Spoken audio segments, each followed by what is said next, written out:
You were told, probably before you even understood what money was, that all debt is bad. Avoid it, fear it, pay it off, and never look back. And for a whole lot of debt, that advice is exactly right. But here is the thing nobody ever explained to you. The wealthy borrow money on purpose, all the time, cheerfully. And it makes them richer, not poorer. That is not recklessness, and it is not some secret loophole. It comes down to one clean rule about what the borrowed money is actually buying. Learn that single rule today, and you will be able to look at any loan, any card, any mortgage, and know instantly which side of the line it sits on. Here is where we are going. First, I will open the rule book to this exact page and show you the one rule that splits every debt into two piles, good and bad, with a clarity you were simply never handed. Then 6 quick line items, the rule itself, the interest rate versus return test, in plain numbers you can do in your head. Why the rich fear a 24% card exactly as much as you should. Leverage, explained simply and honestly. The most important and most dangerous beat in the entire book, where good debt turns bad fast, and the same tool, pointed in opposite directions. Then I hand you the version you can run on your own debts tonight. None of this is complicated. It was just never spelled out for you. So let us open the book. Somewhere along the way, you were handed a one-word rule about debt. Bad. The wealthy were handed a longer sentence. On their page, it does not say, avoid debt. It says debt is a tool, and a tool is neither good nor bad until you see what it builds. A hammer builds a house or it breaks a window. Same hammer. Nobody is angry at the hammer. The middle class was quietly taught to fear the tool itself. The rich were taught to ask one calm question about the job it is doing. And that question is about direction. Picture 2 pipes running out of your wallet. One pipe pours money out every month and hands you back something worth less than what you paid. That is bad debt.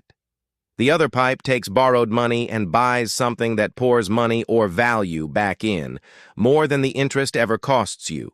Same wallet, 2 pipes, opposite flow. Good debt is a pipe that runs toward you. Bad debt is a pipe that runs away from you. Everything else today is just learning to tell the 2 pipes apart at a glance. Line item 1, the rule itself, stated as plainly as I possibly can. Good debt buys an asset that out-earns its own interest. Bad debt buys something that loses value while you are still paying for it. That is the whole rule. Read it twice, because it does almost all of the work by itself. Let us make it concrete. Say you borrow to buy something, anything, at 8% interest. If the thing you bought reliably puts more than 8% back in your pocket, in income or in growth, then the loan is paying for itself and then some. The debt is working for you. That is good debt. Now say you borrow at 8%, or worse at 22, to buy something that is worth less the moment you own it and keeps sinking from there. A gadget. A depreciating car you did not really need. A weekend you can barely remember. Now you are paying interest for the privilege of owning something that is shrinking. The debt is working against you. That is bad debt. And notice what the rule does not care about. It does not care how big the loan is. A $400,000 loan can be good debt, and a $400 one can be bad debt. The size is a distraction. The only thing that matters is which direction the money flows after you sign. Does this loan buy something that pays me, or something that costs me? That is the entire test. And once you are holding it, the fog clears.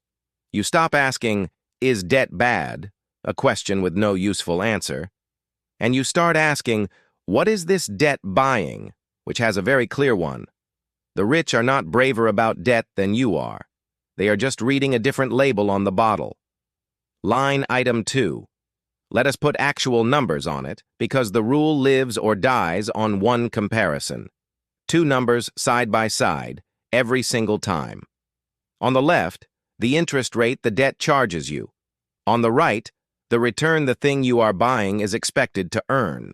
If the right number is comfortably bigger than the left one, the debt leans good. If the left number is bigger, It is bad, no matter how nice the purchase feels in the moment. Here is the plain English version. A loan at 3% that funds something growing at 7%? That gap is working for you. You are renting money cheaply and earning more than the rent. A card at 22% funding a return of, realistically, nothing at all. That gap is a cliff, and you are standing on the wrong edge of it. Now, about that 7%, I want to be honest with you, because this whole channel runs on being honest with you. 7% is a rough, long-run historical average for a boring broad index fund. It is not a promise. It is not guaranteed. Some years are up 30, some are down 20, and the average only shows up for the people who hold on through the ugly stretches. So when you run this test, do not plug in the return you are hoping for on a perfect day. Plug in a sober, conservative number, and then give yourself a margin on top of that. If the deal only works when everything goes exactly right, it is not a good deal. It is a bet wearing a nice suit. Do this comparison out loud in your head before you sign anything at all. Interest rate on the left, realistic return on the right. Which number is bigger? That one question sorts most of the debt you will ever be offered. Line item 3. And this one breaks a myth. There is a fantasy floating around that wealthy people have some magic relationship with debt, where all of it somehow works out in their favor. They do not. Hand a self-made wealthy person a credit card charging 24%, and they will treat it exactly the way I am about to tell you to treat it, like a fire in the kitchen. Bad debt is bad debt for everyone. The math does not check your net worth before it applies. Think about what a 24% card actually is. It is the good debt rule run fully in reverse. Borrowed money buying things that lose value at an interest rate almost nothing on earth can reliably beat. Which means paying that card off is one of the best guaranteed returns available to any human being alive, rich or broke. Knock out a 24% debt, and you have just earned 24%, risk-free, tax-free, instantly. There is no boring index fund, no clever asset, no insider move that reliably beats that, which is precisely why the wealthy do not carry that balance. Not because they are morally superior to you, because they can do the arithmetic, and the arithmetic screams. So if you have been carrying high-interest debt and quietly feeling like the rich are playing some game you are locked out of, hear this: you are not. On this exact point, you and they are staring at the identical number and reaching the identical conclusion. Kill it first.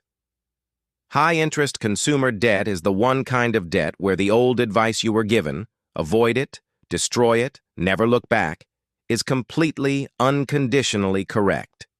The Rulebook does not overturn that advice. It underlines it. Good debt is a real thing, but it lives on the far side of that fire, and you put the fire out before you walk anywhere near it. Line item 4. Leverage.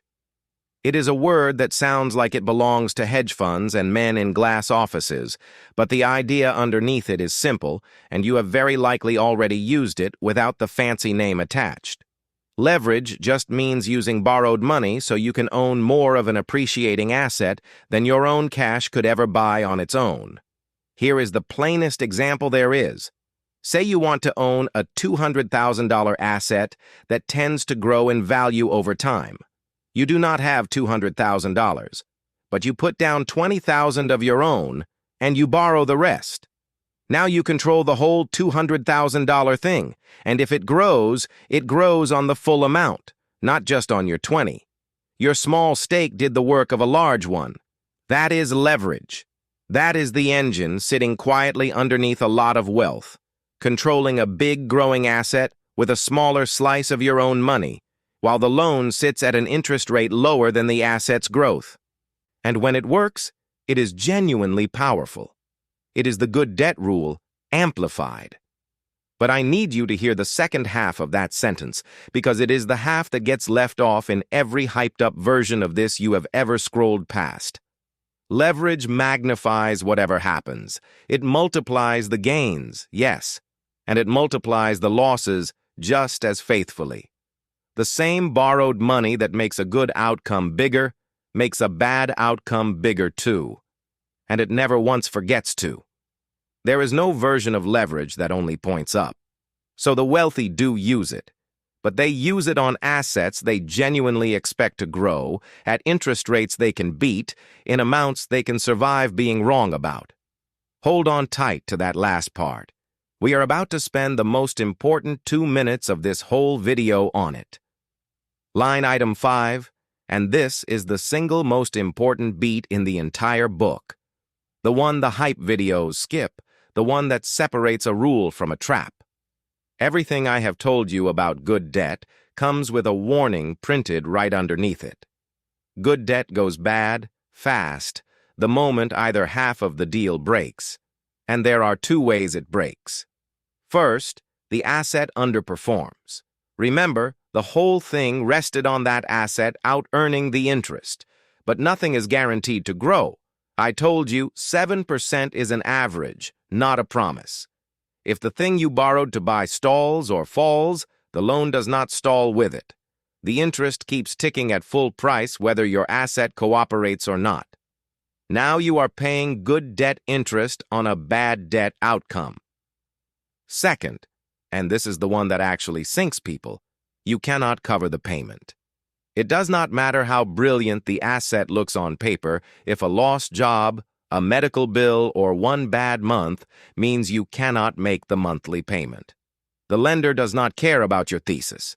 Miss enough payments and you can lose the asset at the worst possible moment, locking the loss in forever. This is exactly why I called leverage a cliff. It cuts both ways, always, and it cuts hardest at the precise moment you can least afford it. So the honest rule is not good debt is safe. The honest rule is good debt is powerful and dangerous, and you only ever use it on an asset you truly believe in, at a payment you could still make if your income took a hit, with a cushion sitting behind you. No cushion, no margin, no way to cover a bad stretch, and even a good loan becomes nothing more than a nicer-looking way to get hurt. Respect this one above all the others. It is the rule that protects every other rule in the book. Line item 6, and this is the whole idea in a single picture. The middle class and the wealthy use the exact same tool, debt, and they get opposite results because they point it in opposite directions. The middle class mostly borrows to consume. The wealthy mostly borrow to acquire. Borrowing to consume means using debt to buy things that get used up or wear out. The financed depreciating car, the vacation on the card, the furniture set on a payment plan, the gadget that is obsolete before it is even paid off. Every one of those is the bad debt pipe, money flowing out, buying something worth a little less every month. Borrowing to acquire means using debt to buy things that produce or grow, an asset that pays you, or one that climbs in value faster than the loan costs. That is the good debt pipe, money flowing back toward you. Same paycheck, same lender, same interest rate, completely opposite lifetime. And here is the genuinely empowering part. The reason this rule is worth so much more than it looks. Nobody is stopping you from pointing the tool the other way. This is not a secret handshake or a minimum balance club with a velvet rope. The day you borrow to acquire instead of to consume, even once, even in a small way, you are playing off the same page of the rulebook the wealthy are. The tool was never the problem. It was never good or bad on its own. It was always just pointed by someone in some direction. And for most people, nobody ever once mentioned that they were allowed to turn it around. You are. That is the rule they were handed, and you were not. Now you have it too. So here is your version, the thing you can actually do tonight, with the debts you already have. You are going to run every one of them through the one rule and sort them into 2 piles. Grab a sheet of paper or the Notes app and list every debt you carry. For each one, ask the single question, what did this buy? If it bought something that pays you or grows in value faster than the interest costs, a reasonable mortgage, a loan that built a real skill or a real income.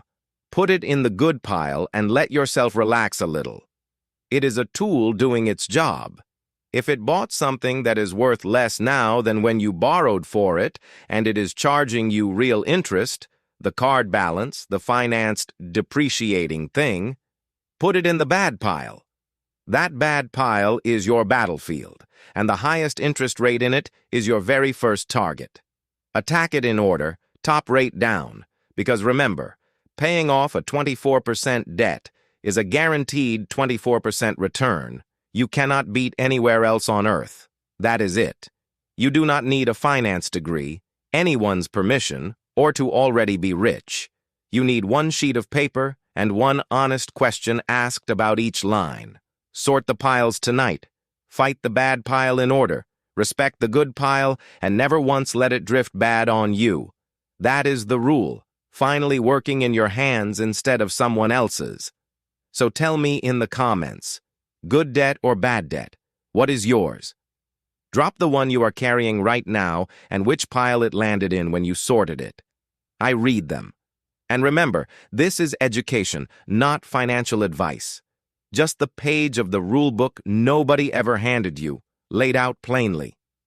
Next time, we open one of the most misunderstood pages of the whole book. Buy, borrow, die, explained, not endorsed. The reason the very wealthy can look almost incomeless on paper and still come out ahead. I will see you there.